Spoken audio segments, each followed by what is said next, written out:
네, 안녕하세요. 나비처럼 훨훨 날아들어온 이슈 나비효과의 박지원입니다. 오늘 과연 2024년 새로운 사이클 그 주인공이 누가 될지 함께 만나보도록 하겠습니다. 화면 열어주시죠. 바로 반도체입니다. 먼저 첫 번째로는 다가오고 있는 마이크론의 실적, 이게 과연 훈풍이 될 수 있을지부터 알아보도록 하죠. 마이크론 반도체 업황에 대한 자신감이 회복될 수 있을지, 일단 실적 발표는 현재 시간으로 12월 20일 날 발표가 됩니다. 그러면 왜 우리가 이 실적 발표에 주목을 해야 되냐? 반도체의 슈퍼사이클에 또 한 번의 다시 드라이브를 걸어줄 수 있는 매개체가 될 수 있기 때문입니다. 마이크론의 실적, 그럼 긍정적으로 나와야지만 우리에게도 긍정적인 실적들이 미칠 수 있겠죠, 영향들이. 그래서 한번 보도록 하겠습니다. 외신들에서는 전망이 대체로 긍정적이더라고요. 옆에 제가 여러 가지 외신들을 살펴봤고 하나의 캡처본을 가져왔었는데 핵심은 이겁니다. 월가에서는 메모리 칩 시장의 회복 덕분에 2024년을 굉장히 밝게 보고 있었고요. 목표 주가 또한 일제히 상향 조정하고 있었습니다. UBS 같은 경우에는 76에서 90달러까지도 상향했고, 이 외에도 미즈호, 시티그룹, 바클레이즈 모두 매수 의견을 제시를 하고 있습니다. 그런데 사실 외국에서 이렇게 좋다고 해서 한국 시장까지 무조건 좋은 건 아니잖아요. 그래서 그럼 과거에 마이크론의 실적이 발표됐을 때 우리 시장은 어땠는지 과거로 한번 돌아가 보도록 하겠습니다. 마이크론의 실적 2023년 3월 올해 초에 발표됐을 때 20년 만에 사상 최대 분기 적자가 나온다 했습니다. 그런데 시장 예상을 뛰어넘는 장밋빛 전망을 밝히면서, 그러니까 앞으로 더 좋아질 거다라고 이야기를 하면서 그날 주가가 무려 7% 이상 급등을 했습니다. 마이크론 주가가 급등하자 이 외에도 관련된 반도체 주죠. 인텔, 퀄컴, 엔비디아 모두 3%대에서 7%대 올라오기 시작했고요. 반도체 장비 업체들까지 강세를 보였습니다. ASML 램리서치 3%대에서 6%대 올라왔고, 이날 필라델피아 반도체 지수 또한 3%대 상승을 합니다. 자, 이런 흐름 과연 우리 시장에서도 영향이 줬을까요? 삼성전자, SK하이닉스도 모두 상승을 했습니다. 자, 첫 번째 실적 발표였고요. 그럼 중반쯤 갔을 때 마이크론이 또 한 번 실적을 발표했는데 이때는 어땠을지 한번 보도록 하겠습니다. 마이크론 3분기 매출이 37억 5,200만 원을 달성하면서 호실적의 훈풍이 이어졌습니다. 그러자 삼성전자 그리고 SK하이닉스까지 쭉 이어졌고요. 이날 삼성전자는 신고가를 기록을 했습니다. 아무래도 외국인의 순매수세가 무려 1조 원 넘게 들여왔기 때문이고, 이날은 삼성전자뿐만 아니라 협력 업체들까지도 그 훈풍을 받았죠. 업황 개선 전망에 힘을 받으면서 국내 반도체 주들도 덩달아 상승을 하기 시작했습니다. 그리고 사실 마이크론 실적뿐만 아니라요, 외국에서 반도체 쪽이 좋으면 국내 관련된 반도체주도 최근에 좋은 흐름들을 보이고 있더라고요. 한 가지 예시로 최근에 12월 12일입니다. 화요일 날 필라델피아 반도체 지수가 3.4%로 상승하면서 연중 최고가를 경신을 했거든요. 그러자 국내 반도체주가 그대로 이어받으면서 코덱스 반도체는 1.64% 올라갔고요. 그 외 소부장도 다 일제히 상승을 했습니다. 외국인 투자자들이 주로 미국 내 반도체 시장의 흐름을 보면서 신흥국 투자를 결정을 하는데, 그래서 외국의 반도체 흐름이 중요한 이유입니다. 그러면 우리가 알 수 있겠죠. 아, 외국의 반도체가 좋으면 우리나라까지 분명 연동성이 있구나. 이걸 하나 체크를 할 수 있습니다. 다음 판 보도록 할까요? 그런데 이렇게 좋다면서 그동안은 왜 안 올랐지라는 의문이 드실 수도 있습니다. 3월에도 그렇고 6월에도 그렇고 분명히 마이크론 실적 좋게 나왔는데 왜 우리 시장은 그동안 반도체가 가지 못했던 걸까요? 그 하나하나씩 의문점을 풀어가 보도록 하겠습니다. 일단 삼성전자가요, 올해 1분기 최악의 성적표를 찍었습니다. 1분기 반도체 산업에서 무려 4조 원 넘는 영업 적자를 기록했고요. 이게 어느 정도냐? 실적 발표를 시작한 이후에 2000년 이후 최대 적자 발표라고 합니다. 심각한 상황이었는데 왜 이렇게 적자 폭이 심했는지 있었는지부터 한번 살펴보도록 할게요. 왜 그랬냐? 일단 저희 코로나도 있었고 글로벌 경기 침체가 굉장히 심했죠. 인플레이션도 있었고 그러다 보니까 사람들이 소비를 최대한 안 하려고 했습니다. 스마트폰, PC 소비가 줄어들고 그러다 보니까 재고는 더 많이 쌓이게 되겠죠. 최근에 그래서 2년 동안 극심한 수요 부진이 나타나면서 오히려 반도체의 가격은 더 하락을 하게 됐습니다. 왜냐면은 사람들이 더 사기에는 살 수요는 더 적어들고 그리고 공급은 물건은 남아 돈다면 그러면은 당연히 그 가격은 하락할 수밖에 없겠죠. 어느 정도까지 하락했냐? 메모리 반도체, D램 같은 경우에는 1년 전에 비해서 무려 반토막이 난 수준이었습니다. 그런데 이게 한국만의 문제였냐? 한국만의 문제는 아니었습니다. 전 세계적으로 반도체 기업들이 어려웠고요. 이거는 마이크론 그리고 일본의 키옥시아 또한 적자 폭이 계속해서 늘어났다라는 걸 확인할 수 있었습니다. 그런데요, 한 6월쯤입니다. 메모리 반도체 반화 산업이 우리 이제 진짜 바닥이다. 추운 겨울 진짜 지났다라고 마이크론 CEO가 언급을 합니다. 그런데 양치기 소년 아시죠? 계속해서 거짓말을 하다 보면 어느 순간 이거 진짠가 의심을 하기 시작한단 말이죠. 그래서 많은 사람들이 이거 진짠가 신중론가 의심이 계속해서 나오기 시작했습니다. 그 이유로는 일단 경기 둔화로 스마트폰 PC 판매가 계속해서 부진하는 거 아니야 라는 의심이었고요. 두 번째로는 DDR4에 대한 재고 부담이 계속 이어질 수 있다라는 점이었습니다. 그러면 이렇게 생각을 해볼 수도 있겠죠. 올해 챗 GPT, 이제는 많은 분들이 아실 겁니다. AI에 대한 붐이 일어나면서 다시 한번 반도체가 살아나려고 했었는데 이게 반도체를 다시 한번 이끌어줄 수도 있었던 거 아닌가라는 관점도 있었는데 사실 이 부분에서도 시장의 규모가 전체에서 한 5%밖에 차지하지 못하잖아라고 하면서 작은 시장에 포인트를 주면서 아직까지 이 전체 반도체 시장을 끌어주기에는 역부족이다라는 관점들이 의심이 남아 있었습니다. 하지만 내년에는 다르다. 그리고 특히 모바일 메모리 쪽으로는 수요가 확실히 달라지는 걸 목격을 하실 수 있습니다. 일단 가장 최근의 데이터입니다. 12월 14일에 11월에 반도체 수출이 16개월 만에 증가하는 걸 알 수 있습니다. 통신 장비는 물론 내려갔는데요. 메모리, 휴대폰, 디스플레이 쪽이 증가하는 걸 알 수 있습니다. 메모리와 휴대폰 쪽을 자세하게 들여다볼까요? 일단 첫 번째로는 그동안 문제였던 스마트폰과 PC, 너무 수요가 부진했다라고 했는데 이 부분이 회복되기 시작합니다. 10월에 화웨이가 신제품들을 많이 출시를 하기 시작했고요. 중국의 소비자가 좀 미뤄뒀던 그동안 우리가 경기가 침체가 돼서 조금만 더 참자 했던 그런 물품들이 다시 한번 수요를 촉진시키기 시작하면서 이제 스마트폰 구매까지 이어집니다. 덕분에 10월에 글로벌 스마트폰의 판매량은 1월 이후 월간 최고치를 기록했습니다. 그리고 대부분은 중화권 스마트폰 쪽으로 나오기 시작했죠. 중국의 스마트폰 업체들은 재고 소진으로 인해서 부품 구매가 필요한 시점이 됐고요.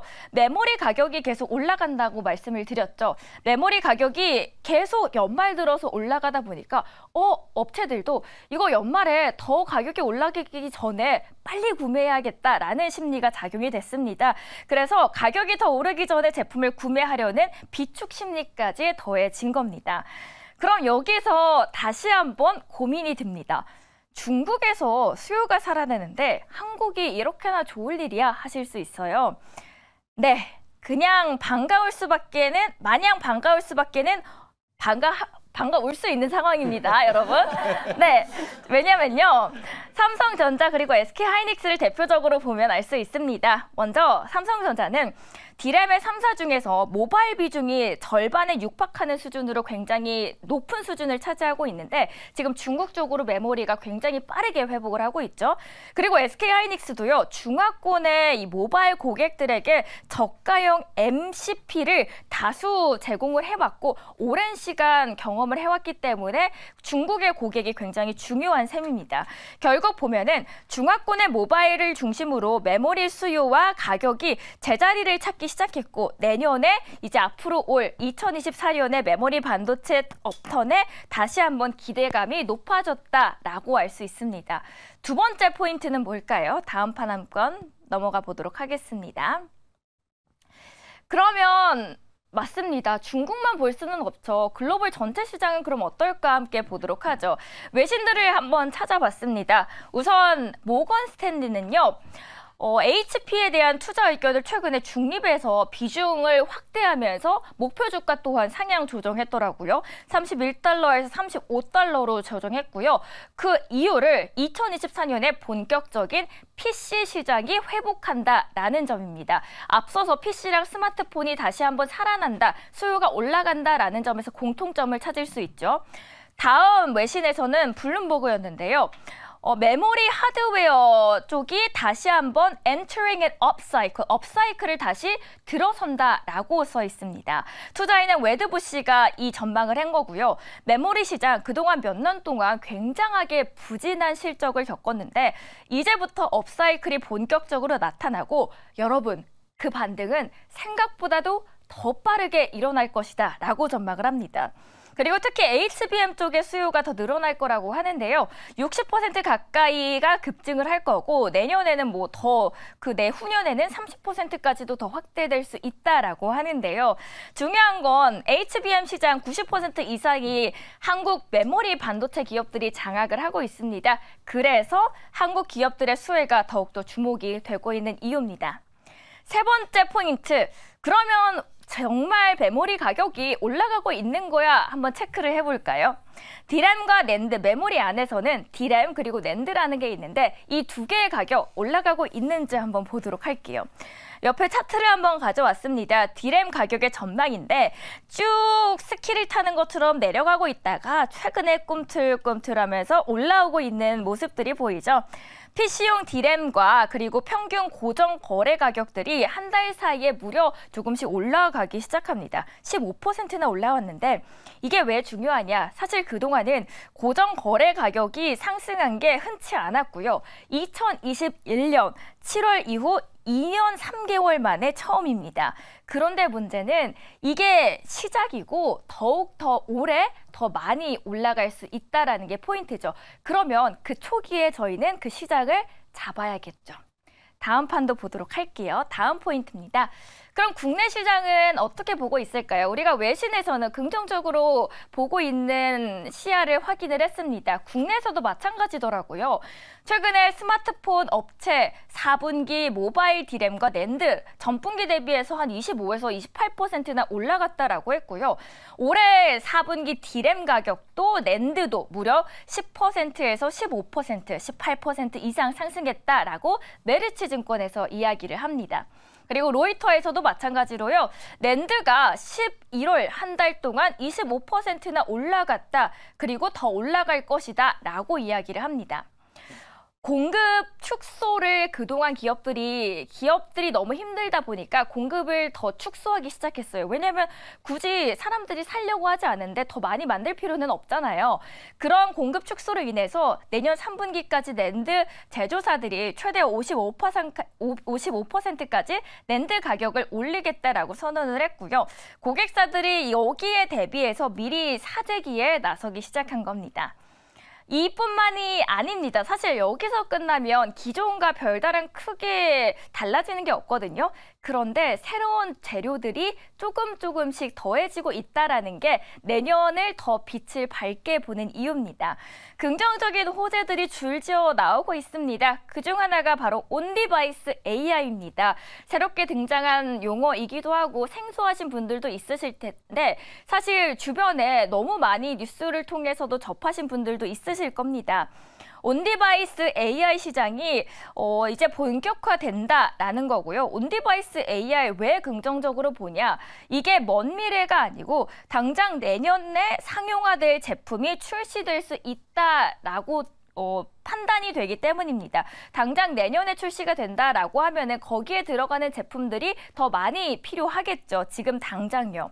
일단 CES 2024년 매년 CES는 열리는데 2024년에 초에 열리거든요. 여기에서 삼성전자가 온디바이스 AI 전략을 내년 1월 8일에 발표를 한다고 합니다. 이 이벤트를 앞두고 또 한 번의 모멘텀이 될 수 있는 거고요. 그리고 온디바이스 AI는 거기 기존에 있는 핸드폰보다도요. 메모리가 들어가는 게 무려 2배 이상 더 많이 필요합니다. 그래서 왼쪽에 제가 차트를 한번 가져와 봤는데요. 왼쪽에 모바일입니다. 모바일에도 원래 기존의 스마트폰인데 온디바이스 AI가 들어간다라고 하면은 2배나 많은 메모리가 필요하고요. 태블릿도 마찬가지입니다. 여기에 만약에 온디바이스 AI가 들어간다라고 하면은 2.7배나 더 늘어나게 되는 거죠. 그럼 메모리에 대한 수요는 앞으로 더 늘어날 수밖에 없는 거예요. 그리고 최근에 외국에서도 어떤 흐름을 보이고 있냐? 모건 스탠리에서요. 온디바이스 AI로 인해서 내년에 스마트폰의 판매가 더 늘어날 것이다 라고 이야기를 했고요. 한국을 콕 집어서 이야기를 하면서 반도체 소부장 지분의 쇼핑에 나선 걸 저희가 확인을 할 수 있었습니다. 그 쇼핑 리스트를 한번 쭉 가져와 봤고요. 그 안에 종목으로는 제주반도체, 텔레칩스 등등을 볼 수 있었습니다. 이들이 샀다라는 거는 그만큼 내년에 대한 확신이 있을 수 있다라는 걸 확인을 할 수 있겠죠. 여기서 한번 힌트를 찾아보도록 할게요. 다음 판 보도록 하겠습니다. 마지막 판입니다. 2024년 산업에 대한 전망 기상도를 보면요. 일부 긍정적이다라는 판단들이 나와 있고요. 삼정 KPMG에서는 23년에 사실 정말 많은 힘든 시절을 겪었는데 24년에 매출이 전년 대비해서 가장 많이 오를 수 있고 44% 그리고 그 시장 규모 또한 더 늘어날 수 있다라고 판단을 하고 있습니다. 이 외에도 KB증권에서는 어떻게 보고 있냐? 마찬가지입니다. 디램 수요 그리고 생산량 또한 더 올라갈 것이다라고 이야기를 합니다. 결론적으로 통상 사실 여러분 4분기 생각해 보시면요. 4분기는 추운 겨울이다라는 이야기가 있어요. 반도체 쪽으로는요. 반도체는 4분기에 사람들이 소비를 많이 안 하기 때문에 반도체가 사이클을 탈 때 4분기가 제일 안 좋거든요. 부진하다라는 평가를 받고 있는데 비수기에도 불구하고 우리가 그 반전을 한번 누려볼 수 있다라는 겁니다. 메모리 가격이 상승하면 삼성전자, SK하이닉스 1월쯤 실적 발표가 있거든요. 그걸 앞두고 사업 실적 조기 개선에 대한 기대감이 더욱더 올라오고 있습니다. 먼저 가장 각광을 받고 있는 SK하이닉스부터 볼까요? SK하이닉스는 이제 흑자까지 달성할 수 있다라는 이야기가 나옵니다. 그래서 키움증권, 하이투자증권, 일부 증권사에 대해서는 4분기 소폭의 흑자 전환 달성 리포트까지 줄줄이 나오고 있더라고요. 시간이 되시면 이 부분도 자세하게 체크를 해보시면 좋을 것 같습니다. 이 외에도 S&P에서는 외국에서도 SK하이닉스에 대한 전망을 상향 조정했고요. 안정적이다라고 이야기하고 HBM이 내년에 장사까지 다 끝나버렸다라고까지 표현을 해버립니다. 그러면 SK하이닉스 좋아지는 거 아는데 그동안 SK하이닉스를 정말 열심히 따라가고 있는 삼성전자 어떻게 될까요? 한번 보도록 하겠습니다. 삼성전자도 좋습니다. SK하이닉스가 그동안 사실상 독점하고 있던 HBM3 시장에 진입을 했고요. 그리고 그동안 엔비디아가 4분기부터는 멀티 벤더 전략을 펼칠 것이다 라는 점에서 삼성전자 또한 그 기대감을 받고 있습니다. 새로운 뉴스도 한번 업데이트된 걸 한번 살펴보도록 할게요. ASML과 손을 잡은 삼성전자 1조 원 투자를 한다 R&D 센터라고 하는데 삼성전자가 이게 왜 주목이 되냐? 사실 삼성전자는 타사, 그러니까 다른 기업들과 1대1로 공동연구센터를 설립하는 것 자체가 굉장히 이례적입니다. 왜냐하면은 다른 기업들과 협력을 하다 보면은 우리 기술 또한 그들에게 노출시켜야 되잖아요. 그래서 이런 리스크를 감수하더라도 핵심은 이겁니다. SK하이닉스 마이크론과 기술력과 생산성 격차를 크게 더욱더 좁혀나가겠다라는 의지를 표명한 겁니다. 그 다음 HBM 다음은 뭘까? CXL이라는 건데요. 12월 4일에 삼성전자가 4개의 상표를 출원했고요. CXL 너무 어려워서 풀어서 이야기하면은 컴퓨터 익스프레스 링크인데 이게 빠르게 연산해서 서로를 연결해준다라는 뜻이에요. 왼쪽에 보면 표를 하나 가져왔습니다. CPU, GPU, 메모리 각각의 표준이 있습니다. 그런데 이 표준을 연결하는 데는 상당한 시간들이 걸리거든요. 그런데 이거를 CXL을 통해서 한 번에 빠르게 연결해주는 하나의 약속처럼 빠르게 연결을 해줄 수 있는 겁니다. 자, 그러면은 이래서 CXL이 이제 나오고 나서 관련된 DDR5 관련주들이 움직이기 시작했습니다. YIK 그리고 DI, TLB 등등이 모두 상승세를 이뤄냈는데 약속을 지금 여기 CXL 단계에서 가장 선두주자는 삼성전자입니다. 그래서 삼성전자가 다시 한번 여기서 뛰어넘을 수 있나라는 주목을 받고 있는 거고요. 물론 삼성전자, SK하이닉스 모두 하고 있지만 삼성전자가 앞서는 단계라서 더 주목을 받고 있고 하지만 아직까지는 그 약속을 정하는 단계라는 점에서는 갈 길이 멀다라는 평가 또한 받고 있습니다. 우리 전반적인 사이클을 바쁘게 달려왔는데 한 줄로 한번 요약을 하면서 마무리를 지어볼게요. 반도체의 추운 겨울이 그동안 왔습니다. 추운 겨울 언제 끝나나 했는데 계속해서 너무 추웠죠. 그러다가 가격들이 D램과 낸드가 조금씩 회복하기 시작합니다. 그리고 거기에다가 다시 한번 불을 지펴줬던 게 HBM 쪽입니다. 챗봇 그리고 AI 쪽이 붐이 일어나면서 HBM에 대한 수요가 더 늘어났기 때문이고요. 이후로는 온디바이스, AI 그리고 CXL까지 긍정적인 호재들이 계속해서 나오고 있는데 과연 이런 호재들이 2024년 다시 한번 반도체 쪽에 불을 지펴주고 슈퍼사이클을 이뤄줄 수 있을지 이 시간 통해서 저희 자세하게 한번 더 알아보도록 하겠습니다. 지금까지 이슈 나비효과 반도체 박지원이었습니다. 우리 박지원 아나운서 정말 공부 많이 하고 저희한테 좋은 정보를 주셨어요. 저 시간 때문에 오늘은 박철순 매니저님이 진짜 준비 많이 해왔거든요. 박철순 매니저님한테 공격적인 질문 좀 해주십시오. 네, 저희 근데 반도체 시장에서 가장 사실 추운 겨울이 온다 끝난다라고 했는데 끝나지 않았었거든요. 네. 이번에 양치기 소년이 다시 한번 그 양치기 소년의 거짓말을 회복할 수 있는 계기가 될 수 있을까요? 거의 뭐 99%이지 않을까 생각을 하고 있어요. 물론 100%라는 건 없죠, 시장에선. 왜냐면 제가 모르는 부분이 분명히 있기 때문에. 근데 이게 지금 사실 HBM은 사실 굉장히 지금 잘 팔리고 있는 건 다들 알고 있는 사실이잖아요. 팩트니까요. 그런데 우리가 놓치고 있는 게 뭐냐면 기존에 우리가 사용했던 범용 메모리 같은 것들. 그러니까 어떻게 보면 지금 삼성전자라든지 SK하이닉스가 실적이 안 좋았던 게 전체적으로 뭐 PC도 안 팔리고 그다음에 뭐 스마트폰도 안 팔리고 TV도 안 팔리다 보니까 반도체가 사용되는 전방 사람이 다 죽은 거였단 말이죠. 그래서 제품이 안 팔리고 재고가 쌓이고 그래서 실적이 계속 안 좋았던 건데 지금 보시면 아시겠지만 최근에 이제 TV라든지 스마트폰이 이제 올라오기 시작했습니다. 그리고 내년에도 이 3대 어떻게 보면 전자기기죠. 스마트폰, TV, 그다음에 하나 뭐였죠 방금? 컴퓨터. 네, 그렇죠. PC죠. 네, 요게 이제 한 평균적으로 한 3% 이상, 최소 3% 이상은 내년에 올해 대비해서 성장할 걸로 보고 있는 상태이기 때문에 일단 기본적으로 최악의 실적을 만들었던 레거시 메모리라든지 레거시 파운드리 사업 같은 경우가 일단 올라올 거예요. 바닥을 찍었던 게 올라오고 HBM이 여기다 하나 더 얹혀지는 겁니다. 그러니까 당연히 실적은 좀 좋아질 수밖에 없는 상황이어서 4분기 빠르면 4분기가 나올 수도 있을 것 같긴 해요. 근데 저는 1분기일 것 같기도 하고.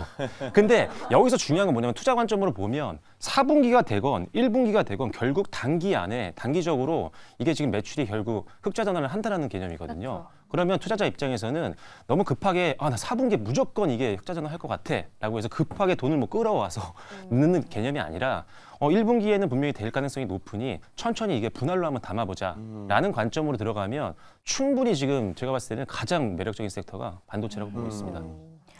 좀 이걸 준비하면서 고민이 됐던 게 네. 삼성전자, SK하이닉스는 대장주인 건 알겠고 그 아래 이제 아랫단들의 기업들이 있는데 어디를 가장 집중해서 봐야 될까? 어디가 가장 수혜를 받을까라는 생각이 들더라고요. 네, HBM도 사실 어떻게 보면 이제 기술이 이제 발전한 거잖아요. 고대역폭 메모리이기 때문에 더 많은 정보를 왔다 갔다 할 수 있게 통로를 열어놓은 건데 이런 걸 하기 위해서 사실 선단 공정이 계속 필요합니다. 기술이 계속 개발이 돼야 돼요. 인텔도 지금 계속 메모리, GPU 같은 경우를 1년에 한 번씩 신제품을 개발한다고 하니까 거기에 맞춰서 계속 우리도 기술 개발을 해줘야 되거든요. 소부장 기업들이. 물론 삼성전자와 SK하이닉스도 마찬가지고요. 그렇기 때문에 이 선단 공정에 필요한 기업들이 중요해서 뭐 예를 들어서 하자면 HPSP 같은 기업들, 이런 기업들 같은 경우는 선단공정에 속하거든요. 계속 필요합니다.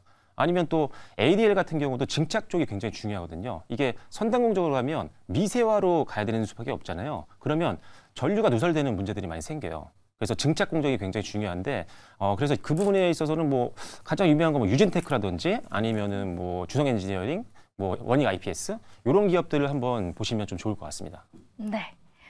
자, 여러분. 네. 잘 참고를 해주시면 좋을 것 같습니다. 그래요. 시간상 넘어가야 됩니다. 예. 자, 오늘 또 좋은 정보 주신 우리 박지원 아나운서 박수로 보내드리고 잠시 후에 2부에서 뵙도록 하겠습니다. 고맙습니다.